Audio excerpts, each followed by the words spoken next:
Broadcast is now starting. All attendees are in listen-only mode. Good afternoon, everybody, and welcome to today's webinar. My name is Cheryl, speaking to you from lovely Shure headquarters here in Niles, Illinois. And I am joined today by Gino and Chris, and they're going to be talking to us about how to specify a conference system with 10 easy questions. Doesn't get much easier than that, right, guys? Before we get into that, however, just a few items of housekeeping. This webinar will be recorded, as they always are, and you can find those at shure.com/training under the webinar archives link. We keep all of our past webinars there. This one will be up in about a week or so, so please feel free to go there, see all the information we've got. There's a lot of good learning to be done at shure.com/training. So, second of all, as we go through the webinar today, if you have any questions, please feel free to type those in the question pane in the upper right-hand corner of your screen. If you can't see that, just look for a little box that has an orange arrow and click on that to maximize that pane and ask any questions you have as we go through, and we will get to as many of those at the end of the presentation. So without further ado, I'm going to pass it over to Gino and Chris. Take it away, guys. Thanks, Cheryl. I just want to start by saying earlier today, it was actually 11 easy questions, but we decided that wasn't easy enough. So we cut one out and now we're down to 10 easy questions. So it's one easier. One easy. Ooh, good Spinal Tap reference. And thanks, Chris, for joining me here this afternoon. Glad to be here.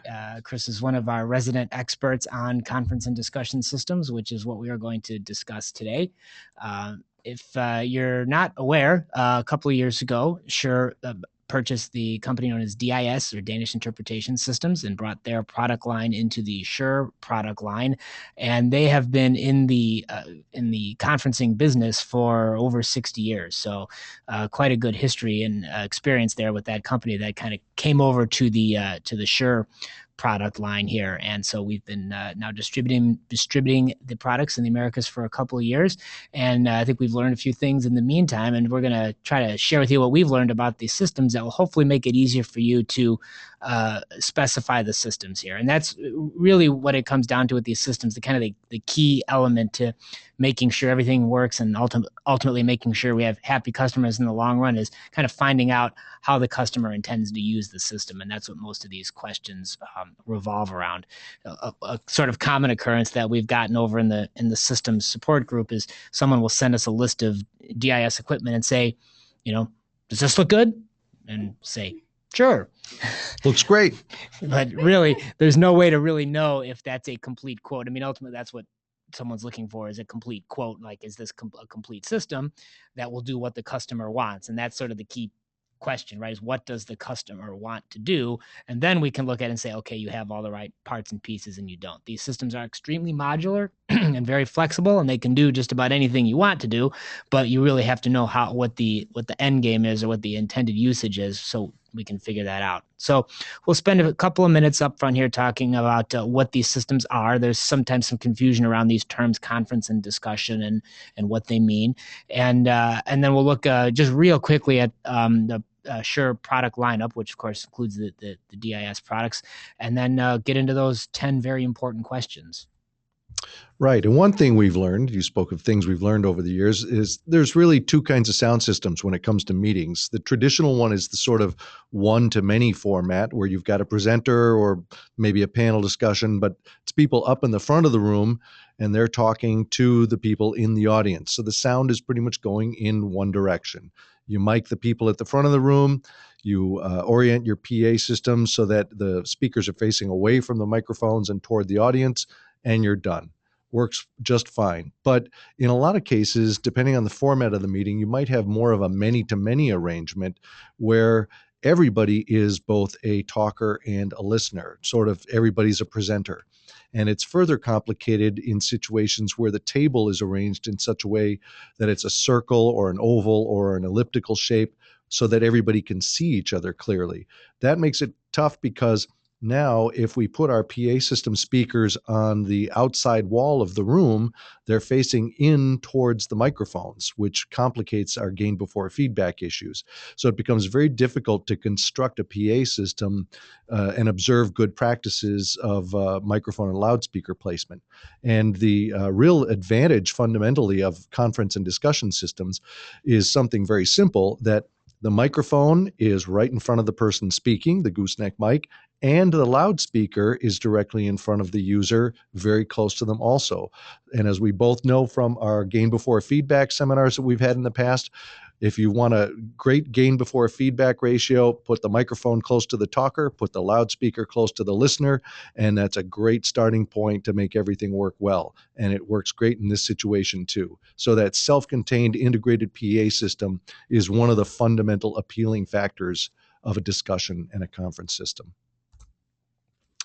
Who uses this stuff? Well, there's lots of examples where we talk about parliaments and Congress and the UN and things, but really it's much more widespread than that. Discussion and conference systems are used in lots of government and public agencies like city councils, school boards, associations, water districts, and so forth and so on. Any group that's got some sort of a governing organization or governing panel that has to meet regularly. Corporations and organizations are another big one. We all are familiar with sort of boardrooms in corporations, but don't forget that almost every industry group these days has an organization. Just for fun sometime, Google American Association of, and don't type in another word, and you will get hundreds and hundreds and hundreds of returns for everything from organizations of plumbing and heating contractors to dental hygienists and lawyers and doctors and everything in between. So there are lots and lots of organizations out there that are required to meet on a regular basis and report their outcomes to their constituent members. Then, of course, you do have parliaments and Congress and state governments and things like that. Those are always going to be there, but there aren't as many of them in most places. And the one a lot of people forget is temporary events.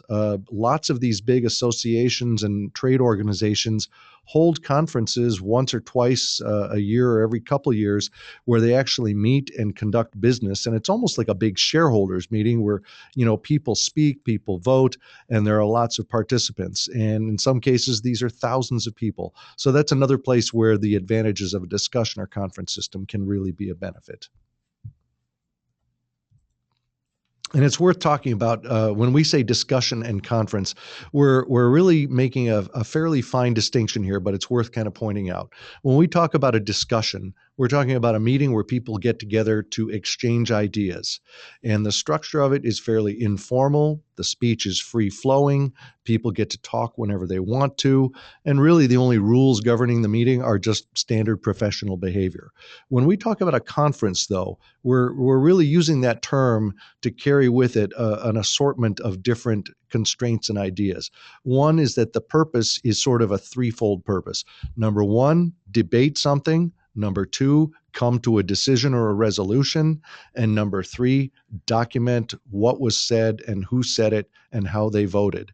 So you're sort of responsible to the public or somebody to come to a conclusion and actually document it. The structure of these meetings is much more formal than a standard business meeting. Many times the speech and who will speak is actually planned in advance. You know you're going to cover certain agenda topics and you know who's going to speak about these. And in some cases, you might even require permission from the chairman to speak in the context of a discussion. The rules that govern them are similarly rigid. Sometimes it might be national laws. It might just be customs, or it could be just the standards or bylaws or regular rules of the organization. But it's usually a much more formal and structured sort of meeting when it's a conference as opposed to a discussion. And I just like to point out, because I think it's a point of confusion here, particularly in the United States, with the word conference, because a lot of times when people hear that word, they instantly start thinking teleconference or video conference, which is those of us sitting in one room connected to people in another room or in another building or in another country and having our meeting that way. So it's by connecting different sites together to have a conference. And so people are thinking echo cancelers and codecs and that sort of a thing. And that is one type of conference system, but in the world that we're speaking about here, when we speak of a conference, it can be connected to these other rooms, but it's usually just about, being together in this one room and we are having a conference together. It doesn't necessarily, mean that we're connecting to another facility. All right, so here's where we start talking about some of the terminology as far as the hardware goes. When we talk about a sound reinforcement system, we're all familiar with those. You've got sort of the basic arrangement of microphones, mixing and processing, amplification, and maybe some distribution to multiple loudspeakers or multiple zones. When we start talking about discussion and discussion systems, we're adding a little bit on top of that. You've got the basic sound reinforcement functions all there, but now we're adding more microphone control options so that it's not only about how the user themselves can activate the microphone, but maybe allowing a remote activation by a chairman or an administrator. We've also got the ability to assign seats so that the system knows who is sitting in front of each microphone, so that when microphone number 3 is active, we know that that's John Jones talking. And then finally, a big component of discussion systems is interpretation. Although usually discussion systems offer some, but not a lot of interpretation capability. So you have a few languages, but not a lot. Now, when you start talking about a conferencing system, now we're talking about something that adds a whole extra layer of capabilities on top. So you've still got sound reinforcement. You've got all the features of a discussion system. Plus, we've added things like identification and seating verification. So we're not just talking about wanting to know who's assigned to a certain seat, but are they actually in that seat? And how do we know they're in that seat? In other words, taking electronic attendance. Then defining roles and privileges so that we have to know if people in certain seats or a certain section or members of a certain group have different roles or different privileges or different authority than other people in the group. Maybe they have extra voting power. Maybe they get to talk longer. Maybe they get to talk first. Another big thing is agenda management. With a conference system, you can pre-program certain topics into the system and say, these are the things we're going to talk about. This is the order we're going to talk about them. And in some cases, even say, and we're going to assign these people to do the talking. A thing that goes along with that is document management. Every agenda item might have some supporting documents or diagrams or maybe a video or a hyperlink that people need to look at in the context of listening and talking about that item. So the system allows you to incorporate documents and distribute them to all the participants. Another big part of a conference system that distinguishes it from a discussion system is voting and polling. So we're talking here about electronic voting, meaning that everybody can somehow push a button to cast their vote and the system logs that in so we know who voted and we know how they voted. And polling is just a variation on voting where instead of saying yes, no, you're saying, I like this choice instead of that choice. Maybe here are 5 different options. Which one do you like the best? And finally, external display, especially when you start talking about larger groups, you've got some information that either needs to be distributed to people directly at their seats or needs to be put up on a big screen, such as who's the current speaker, or what is the current agenda item, or what's a document that we all need to see, or what were the results of the last vote. External display capability allows you to configure how that visual information is shown. So when we talk about actual products that Shure makes here, it actually falls into line pretty nicely. In sound reinforcement, we've got things like MXW, Microflex, Centriverse, gooseneck mics, boundary mics, and so forth. Sometimes might be used with an automatic mixer like the SCM-A20. When we move into a discussion system, we're talking about the DDS 5900, which is designed to be a discussion system, although you could use the DCS 6000 conference system because it'll do everything that a discussion system will do, certainly.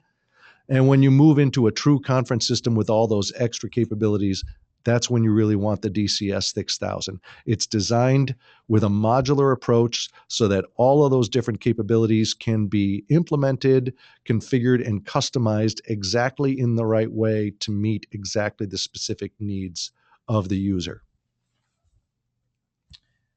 And you can do all of that with only 6 easy pieces.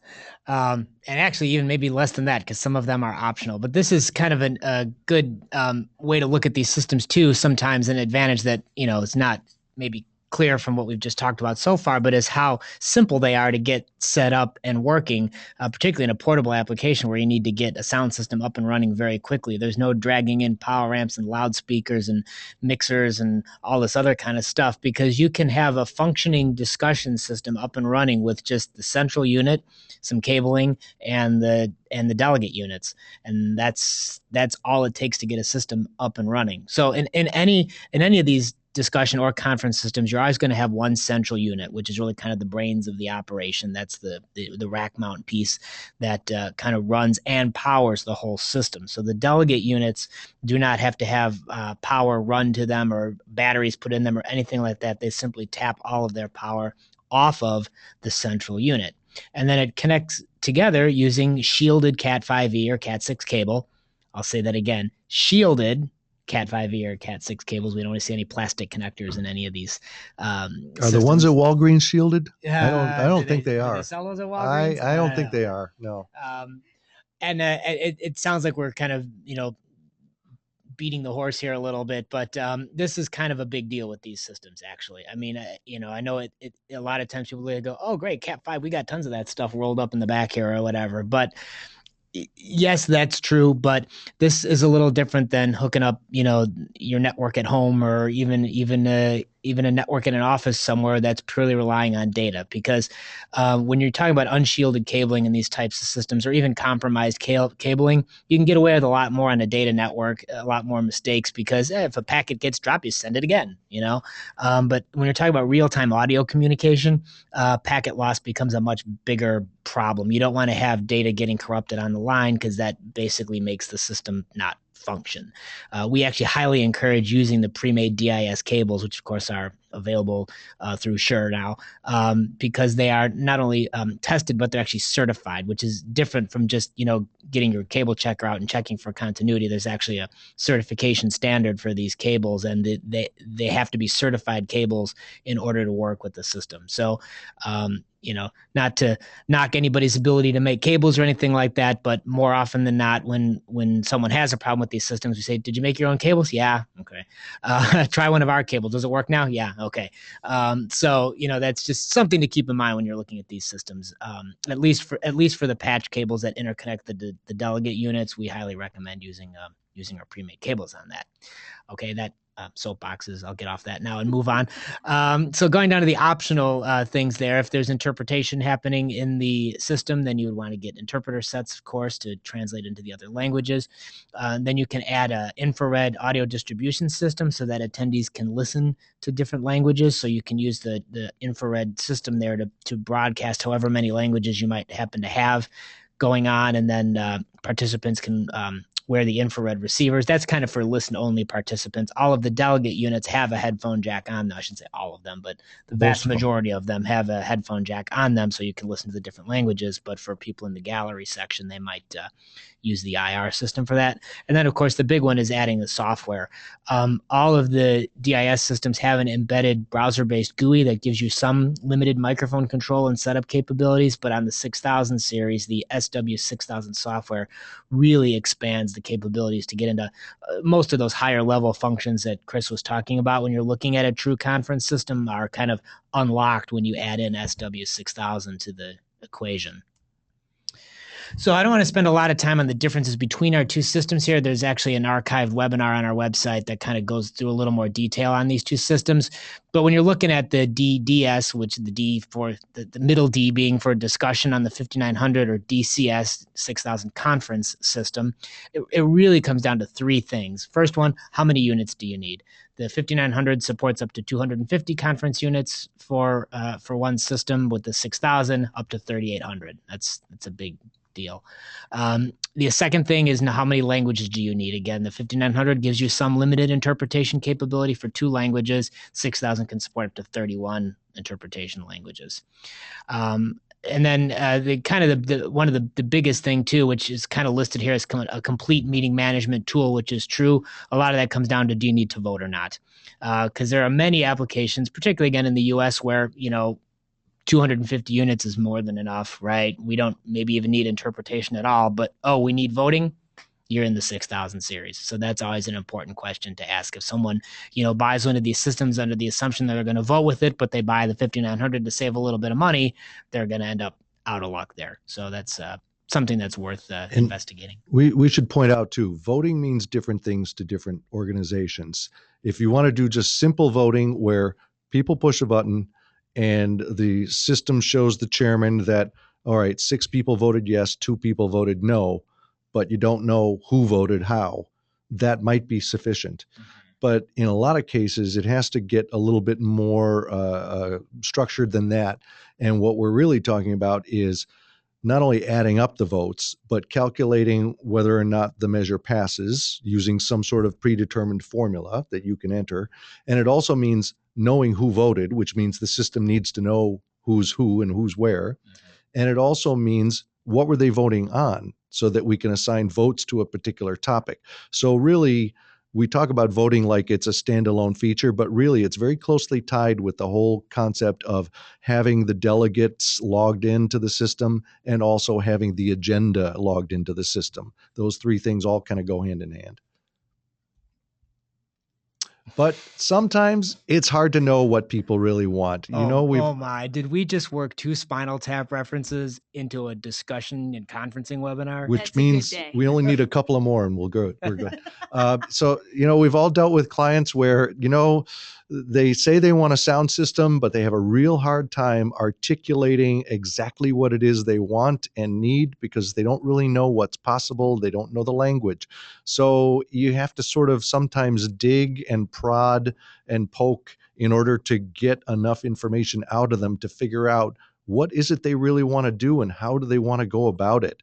If it would be great if we had the luxury of sitting in on some of their meetings to find out how they run their business, but that's not always possible. So sometimes they'll be very clear and say, here's the bid specification. This is exactly what I'm looking for. But lots of times it's not anywhere near that clear.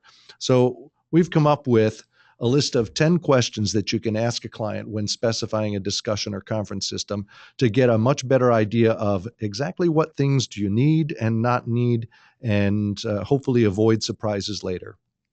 So let's take a look at those. Question number 1, the big one. How many people? This is really an important question, probably the most important. And not only how many people are there, whether it's 20 or 40 or 100 or whatever, but are they all the same people or are there different types of people in this meeting? Is there a chairman and 12 council members, or are there 5 vice presidents and a CEO and then 10 directors? Do these people have different roles, different privileges, different functions? Maybe some people talk all the time and some people only speak occasionally. There are all kinds of little wrinkles like that. Some of you may have dealt with rooms where there's a big round conference table and you got 20 people around the table, but then there's also a ring of seats around the exterior of the room. And those people mostly listen, but once in a while they might need to talk. So you need to figure out, how do I deal with these people who have sort of different amounts of level of participation in the meeting?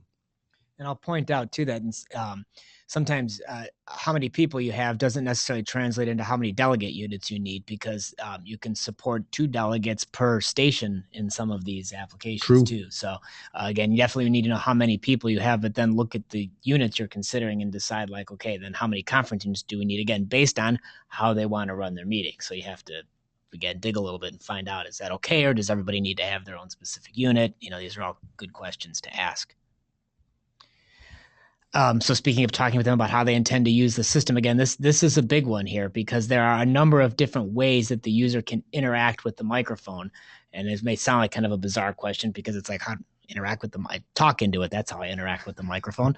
But these systems offer many different modes of operation that can be selected based on, again, how the user wants to run their meeting. The way, I think, again, to be kind of United States centric, we're sort of used to running meetings as, well, everybody's microphone is just on, or it turns on automatically and I don't have to do anything about it. And that certainly is a capability of these systems. But in some of these more managed meeting type situations, you might want to choose one of these other modes. The most basic and I think easy for people to understand is what would be a push to talk type system, what we refer to as automatic mode on our systems, which means I push the button when I want to talk and the microphone automatically turns on. But that's a basic push to talk system. And on the DIS systems, you can have up to 8 microphones open at a time, or you can select that to be some number less if you'd like it to. But it's never more than 8. And then once the maximum number of open mics is reached, if somebody else tries to turn on their microphone, they simply can't until somebody else turns off one of their microphones, and then that opens up a space for somebody else to come on and talk. The really super organized way to run a meeting, or what we call manual mode, is really like a request to speak mode, where when you have something to say, you push a button and that puts you into the queue. And then the chairman or a technician who's running the meeting decides when your microphone gets to be turned on. They activate the microphone. And then when you're done speaking, you can either turn your microphone off or they will turn it off for you and hand over the floor to the next person that's in the queue. So it's very much a one at a time, organized. Someone who's in charge is going to let you know when it's your turn to talk. You can request to speak, but you can't actually speak until you're given permission. And then kind of a hybrid of the two is something that's referred to as FIFO. So first in, first on is one way to think of it, where it's sort of like automatic mode. But once the maximum number of open microphones is reached, the next person that pushes their speak button gets put into a queue, and they wait until somebody turns their microphone off. And then once that happens, the person who is in the queue, their mic automatically turns on. So it's like queuing without having to have the chairman turning the microphones on all the time. It just kind of happens more automatically. And then finally, of course, there's what we call Vox mode, or is a voice activated mode here, which again is just kind of a basic sort of noise gate for people who want completely hands-off operation. The microphone just turns on when you speak and turns off when you're done speaking. Again, never more than 8 microphones can be active at a time in that mode. All right, question number 3. How will the system know who's who? In other words, does the system know who's speaking and where they're sitting? You can do this in a couple of different ways. One is for people to have assigned seats. For instance, in a city council situation or a courtroom, people sit in certain places. The judge always sits at the judge's bench. The witness is always in the witness box. Same with the city council, it might be that way. So you can have assigned seats so that when microphone 3 turns on, we know that is council member Smith because he's in that seat.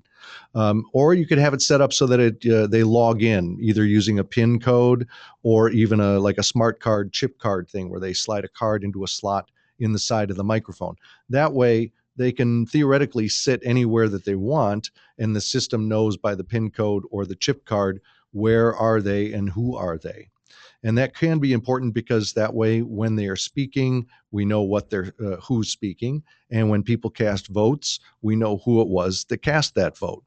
In some situations, you might not need this. It might not be important for the system to have any awareness of who's where, and so you can always deactivate this if you don't need it. But in a lot of situations, it can be really important to not only verify attendance and attribute votes, but just to track speech time and that sort of thing. So how the system knows who's who can be an important one. And again, I think we talked a little bit earlier pretty completely about the application, but again, it's worth stressing that you want to find out if they're going to vote with the system, number one, because it determines which system they're going to get, but also how they plan to vote determines which physical components you choose, as well as what software options you might need to choose as well. For example, within the 6000 series, there's units where you can vote via touchscreen, like is pictured here. There's units that just have, yes, no, abstain, and then the extra 2 buttons for the polling application, so that there's no touchscreen, but just physical voting buttons. Or maybe they want to vote through the software. Maybe every council member has their own computer that's hooked up to the system and they just vote via the software. Again, that's all kind of worth finding out, how they want to vote. And then Other things to ask, who needs to see the results? Is it just the chairman? He can see that on the touchscreen unit just by himself, or anybody that has a touchscreen can see it. Or maybe you want to put up a big giant display and have the voting results shown on the display. That's another capability of the system, but you need to know that first. Do you want to be able to store the results of what you're voting? Do you want to vote on specific agenda items? Do you want to be able to go back through, old meetings and see who voted specifically on what topics? Again, these are all good things to ask. And, if you're not familiar with the architecture of the SW6000 software, it's very modular. In other words, you don't just buy one thing and get it all and just configure it how you want. You kind of have to know ahead of time what you want to use so that you purchase the right modules. I think nothing is probably more frustrating for a client is that when they get the system commissioned and they're ready to start going and they say, oh, by the way, we want to do this. And you go, well, you didn't pay for that. Oh, you didn't tell me I had to pay for that, so it's always worth stressing even ahead of time, even when they think they've decided, just so that customers know, hey, if you decide to add anything else or change anything from what we've already specified here at the last minute, that may be another module you're going to have to purchase. It doesn't just come with everything. So again, these questions are all good things to try and figure out as early as possible. And there's also lots of other little things you can program into with the software on the 6000 system. Like you can have different people's votes have different weights. So the president's vote can count double.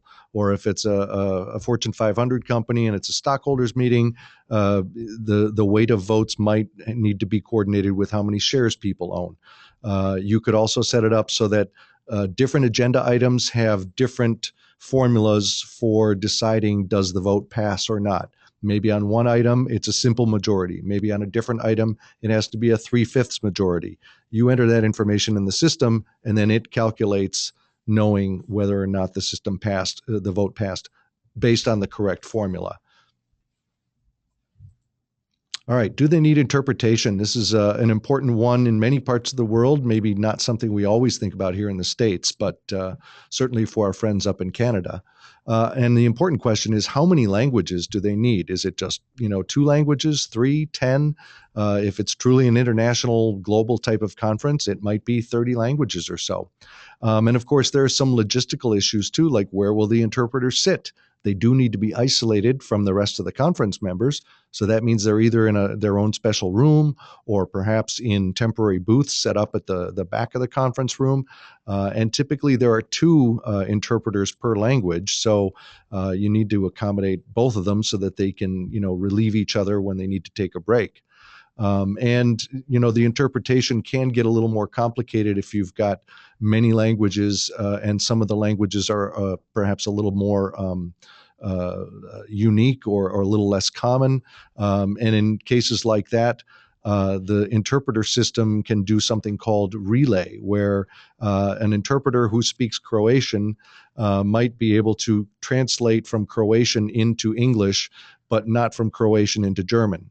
So what happens then is they translate from Croatian into English, but then the German interpreter listens to the English translation and translates that into German. And you can do that with up to 5 levels. They call that a relay. So the 6000 interpreter system is quite advanced and gives you lots of capabilities for interpreters to manage the interpretation services. Is there an audience? And a lot of times in a lot of applications, there's a gallery section of people who need to listen to what's going on in the meeting. They don't necessarily need to participate, but maybe they just need to hear. How are they going to hear? You want to just put up an external PA system for them to hear? That's fine. These systems have an audio output line level that can be connected to an external sound system if needed. Again, headphones can be used for listening to the floor audio. Actually, you could put up these infrared systems to distribute just the floor audio, which means the main language that the system is run in. Or if there's interpreted languages, again, you can use the multiple audio outputs that are available from the systems and connect them multiple channels to the infrared radiator so that the receiver can be used to select the different languages that someone might want to listen to. Another way to distribute the language channels too are to have little what they call channel selector pieces that can be built into the armrests of chairs that are just a headphone jack with a channel selector buttons on it, and anybody can sit down there, plug in headphones, and choose whichever language they want to listen to. So there are many different ways that you can distribute audio out to the audience. And if the audience needs to participate, maybe they're not regular meeting participants, but maybe they take questions from the audience or the gallery or something, you can have separate podiums set up for that. Those can be made part of the system as well. So there's a couple of different ways that you can integrate the audience if needed. And finally, the actual hardware itself, in some cases, we've got a choice of portable or flush mount units in both the 5900 and the 6000 product line. And this kind of comes down to what's the room decor? Is it tables that are moved around? Is it tables that are fixed? Are these new tables, old tables? How much drilling and cutting do they want to do, and so forth? Portable units can certainly be permanently mounted if they don't need to actually be moved around or put away. Flush mount units give you a little bit more of a finished appearance, but obviously require more cutting and intrusion into the tabletop. And there are quite a selection of flush mount units with voting buttons or without, with language buttons and without, with chip card reader and without. So there's plenty of different sizes and feature variations to accommodate pretty much whatever the customer is going to want. But in most cases, that kind of comes down to how do they want the equipment to integrate into the room design. One thing we haven't really mentioned yet, but kind of comes into play here in particular, is how customizable the 6000 series is, even beyond what's just sort of kind of available in the standard choices, particularly when you get into flush mount units. If someone looks at that and says, I really like that, but I wish it was brushed aluminum instead, we can do that. I wish it was a little smaller or more square instead of rectangular, we can do that. I want that one, but I don't want channel selectors on it, you can do that too. Lots of things can be done. However, got to wait longer and pay more money. But anything is possible on the system given enough lead time. So it's very, very customizable to meet the specific user's needs. Knowing the layout and the size of the room is important, because one of the most common questions we get is how many delegate units can I hook up to the central unit? Well, the answer is it depends. It depends on which conference units you have. It depends on how long the cable runs are. It depends on how many different chains you need to run. All of these impact that question. So we really do need to have a good idea of where these things are going to be physically located in the room. I mean, with the 5900 series, for example, in general, you can hook up to about 60 delegate units to one central unit. But if the cable runs start getting longer, that number goes down. So the more units you want to hook up, then the more you have to pay attention to what your cable runs are, or think about adding external components like power supplies and repeaters and whatnot. So you'll notice earlier on, I said the 5900 can support up to 250 delegate units, but that's off of one CU with additional power supplies. If you don't have those additional power supplies, you're limited to somewhere between 50 and 60. So again, there's power supplies, repeaters, there's extension boxes that sort of combine the functions of both power supplies and repeaters. These are things that we can help you with when it comes to design. There's some guidelines in the user guides that sort of give you an idea of, okay, you're using this unit, you've got this long of a feed cable, and your patch cables are this long, you can use this many units or whatever. But you kind of have to extrapolate that a little bit. There's no very cut and dry. You kind of have to look at it. But there's a lot of power going down the cable to get all these units powered up. So you really do have to pay attention to these things, as well as how the cables are going to be run. In a simple configuration, you can run everything in one chain directly off the central unit, all daisy chained together. But in some rooms, the cabling may not allow for that, depending on how the tables are set up, or if there's a dais up front and then other units in the corner somewhere, or whatever it happens to be, you might have to run multiple chains out there. So it's very important to take a good look at the room layout and figure out how you're going to run your shielded Cat 5e or Cat 6 cable. Do you work for a shielded cable company? Is that it? Kickbacks. All right, number 9, how do they want to control the system? And this kind of comes down to not only how are they going to want to use it during a meeting, but also how do they want to set up meetings before the fact. So there's basically 3 choices here. They can operate the unit from the conference unit itself, where they don't really do a lot of advanced setup, and maybe everything is controlled from the touch panel on the unit itself. If they want to get a little bit more in depth, they can use the browser GUI on a tablet computer or PC, where they can enter delegate names, run votes, and do things like that. If they want to get into some of the more elaborate features, they're probably going to be running dedicated software on a PC. It's also worth asking them who's going to enter participant information, agenda subjects, document links, voting formulas, and all that sort of thing, and where are they going to do that from? Because if there's going to be an administrative PC, for instance, that's used to set up conference information in advance, will that be done inside the conference room at a PC, or will that be done by an administrative person at a different PC in their office? You just need to make sure you know how many PCs need to be running the software, need to be all networked together and so forth, so that you don't find out at the last minute that, oh, the person actually configuring the meeting is actually down the hall and around the corner, and that's going to be a 300-foot run. That's something you need to make sure you figure out in advance. And then finally, any external AV requirements. So we kind of already talked about the need for, feeding the audience from a PA system. Maybe you need to connect to a video conference system to be able to bring in other remote locations to participate in your meeting. That can be done with external equipment. Some very common request as well. If we have a main guest presenter that just needs to use a wireless microphone, that's great. There's an audio input to be able to, get external audio sources into the system. You can get into recording, streaming, and archiving.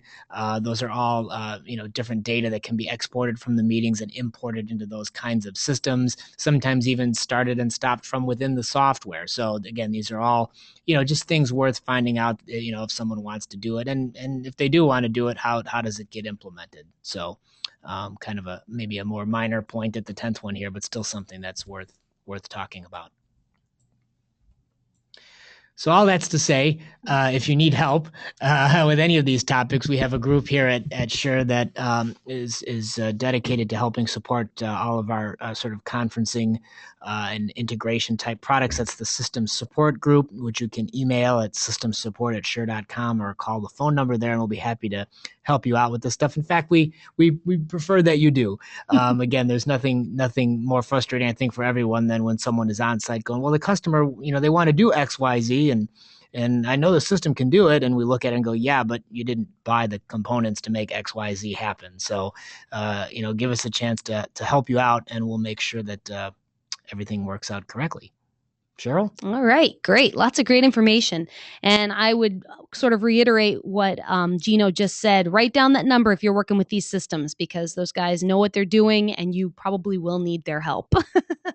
So anyway, we will have another webinar later this month to be determined. But what you can do is you can go to shure.com/subscribe, and there you can sign up for our weekly newsletter. And in that weekly newsletter will be information about future webinars. So you can kind of stay clued into what's coming up next and join us for all of our other great learning opportunities. So once again, this will be archived at shure.com/training. So feel free to peruse over there. And we want to thank you so much for joining us. We only have one question, guys. Hope it's a good one. It's a good question. The guy at point number 10 slide looks like Chris Lyons' brother. Is that your brother, Chris? No, it is not my brother, although I agree. Wow, you're actually dressed like he is wearing I that am wearing outfit. exactly that outfit, yes, although no microphone. But I agree. That is the official conferencing system uniform. That looks like a cross between me and Aaron Hartman. So that's all we have for questions. So I guess you guys covered everything else. Thanks so much for joining us, and we will see you next time.